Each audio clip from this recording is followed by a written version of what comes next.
איך קוראים לו? אלרועי. התחלת? אלרועי, שלום, אני בועז המדביר.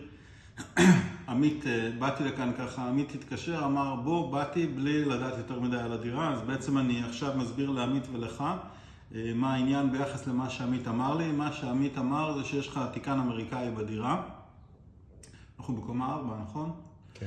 אז בבניינים קיימות 4 רמות נגיעות של תיקנים אמריקאים, שהן לא בהכרח מחוברות אחת לשנייה. זה לא רמה 1, 2, 3, 4, זה יכול להתחיל ישר מרמה 4, ולפעמים כן יש איזשהו מדרג שמחובר וקשור. אז הרמה הראשונה זה אין תיקנים בדירה, ומדי פעם נכנסים תיקנים דרך חלונות, שזה בטוח לא המצב כאן, כי יחסית הדירה נמצאת במקום גבוה. הרמה השנייה זה יש תיקנים בדירה במקום מסתור שאם נחפש נמצא, לצורך העניין בארון של המטבח. הרמה השלישית, זאת אומרת פתחנו את הארון של המטבח וראינו את הבית גידול. הרמה השלישית זה יש תיקנים בדירה בשטח מת כלשהו, למשל בתוך ההנמכה של המיזוג אוויר שאין לנו גישה אליה, גם מבחינת הגובה, גם מבחינת זה שהרשת הזאת היא לא פריקה ואי אפשר לבדוק מה קורה בפנים. אבל מצד שני התיקנים יכולים לצאת אלינו. יש עוד הרבה סוגים אחרים של שטחים מתים בדירה, שבין שאנחנו יודעים עליהם ובין שאנחנו לא יודעים עליהם. והרמה השלישית זה אין תיקנים בדירה, הם נמצאים באיזשהו שטח מת בתוך הקרביים של הבניין המשותף, שנמצאים מעבר לקיר. זאת אומרת, הצינור ניקוז של הכיור במטבח פה, הוא נכנס לתוך הקיר או יורד לרצפה, ומיד הוא נכנס לתוך פיר. והפיר הזה הוא במרחק של סנטימטרים ספורים ממך, והם נכנסים מהשטח המת של הבניין אליך לדירה. ברגע שיש לנו תיקנים בדירה... זה לא בתוך צינור, זה מחוץ לצינור, בבקע שהצינור עובר בו, כן?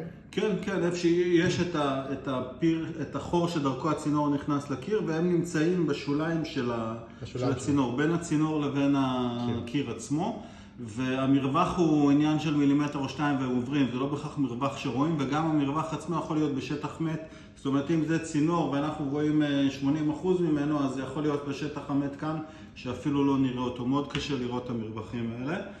במצבים, קודם כל, במהלך ראשון, בלי קשר אם הייתי יודע או לא יודע לאן אני מגיע, מעבר לזה שזה לא בעיה שהגעתי, אבל באופן עקרוני אנחנו לא יכולים לדעת על פי דיווח של לקוח או על פי ממצאים בדירה באיזה רמה אנחנו נמצאים. אלא אם כן זה נורא ברור ואנחנו רואים את רמה 2 נגיד בתוך הארון של המטבח.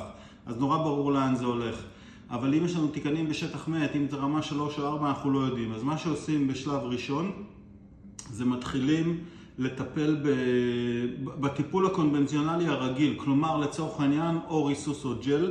בהיבט הבטיחותי אין בעיה לא עם ריסוסים ולא עם ג'ל, גם לא ביחס לילדים הקטנים שנמצאים בדירה. התכשיר של הריסוס נקרא פריטואיד סינתטי, הוא מאוד מאוד אפקטיבי לתיקנים, יש הרבה סיבה לרצות להשתמש בו, הוא מאוד שערתי לאורך זמן ביחס לתיקנים אמריקאים. זאת אומרת, הוא יכול להשפיע הרבה חודשים אחרי על התיקנים, הולכים עליו, אני מרסס בשוליים, הוא דורך לצורך העניין זה אבקה, אבל לא רואים אותה, למעט מקומות שהיה נגר ונוצרו שליליות, לא רואים אותה. תיקן קצת מתלכלך ומת, זה מאוד מאוד אפקטיבי, ולכן יש רצון כן להשתמש בתכשירים האלה, אבל זה לא חייב. או ג'ל, והג'ל הם אוכלים אותו ומתים. בכל מקרה, אנחנו מתחילים מהבייסיק של מה שנגיש לנו.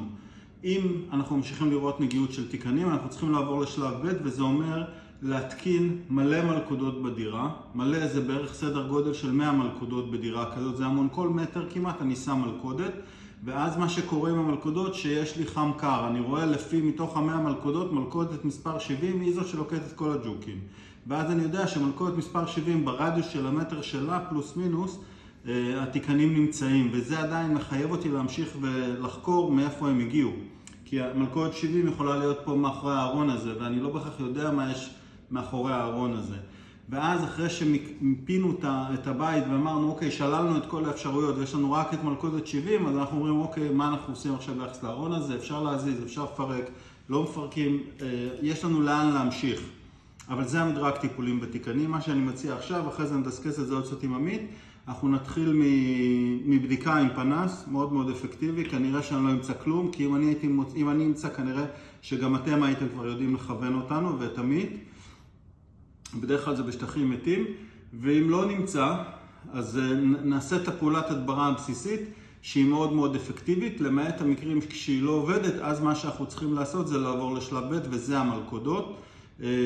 בבניין כזה הוא נחשב גם לבניין ישן וגם למבנה שהוא מוגדר על פי המחקרים שלי ופעולות ההסברה שאני כותב עליהם ומשתמש בהם כמו שאתה רואה. הוא נחשב למבנה מרובה תשתיות. למה? כי לקחת מבנה ישן, ישן הוא פלוס מינוס בין 50 ל-100 שנה, הוספת לו הנמכות תקרה, עשית לו שיפוץ, פתחת חללים.